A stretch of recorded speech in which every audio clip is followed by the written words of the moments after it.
हिंगोली जिल्ह्यामध्ये काल पावसाने हाहाकार माजवला होता। कयाधू नदीला महापूर आलेला होता। कयाधू नदीने रुद्ररूप धारण केल्यानंतर जवळपासचे शेकडो हेक्टर शेतजमीन पुराच्या पाण्याखाली होती।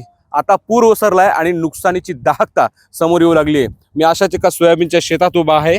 आपण हे बघताय ना, हे संपूर्ण गाळ नदीचा गाळ या शेतामध्ये येऊन थांबलेला आहे आणि हे सोयाबीनचं पीक होतं। सोयाबीनच्या सर्व काही शेंगा वाहून गेल्यात, पिकं वाहून गेलेत, शेती खरडून गेलीत। हे फक्त सोयाबीनचं पीक नव्हतं, शेतकऱ्यानं पेरलेल्या अपेक्षा होत्या, शेतकऱ्यानं पेरलेलं स्वप्न होतं। जे स्वप्न दिवाळी दसरा साजरा होईल या दृष्टीनं शेतकऱ्यानं पेरलेलं स्वप्न होतं, परंतु त्यापूर्वीच झालेल्या पुरानं शेतकऱ्याचं स्वप्न हिरावून नेलेलं आहे।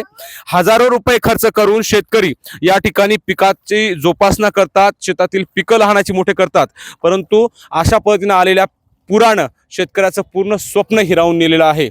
जिल्ह्यातील शेकडो हेक्टर शेतजमीन अशाच पद्धतीने कालच्या पुरामध्ये बाधित झालेली आहे। कयाधू नदीमुळे मोठ्या प्रमाणामध्ये शेतीचं क्षेत्र बाधित झालेले आहे। त्यामध्ये सोयाबीन, कापूस, हळद, ऊस, केळी या पिकांना मोठ्या प्रमाणात फटका बसलाय। त्यामुळे शेतकरी पुरता हवालदिल झालेला आहे।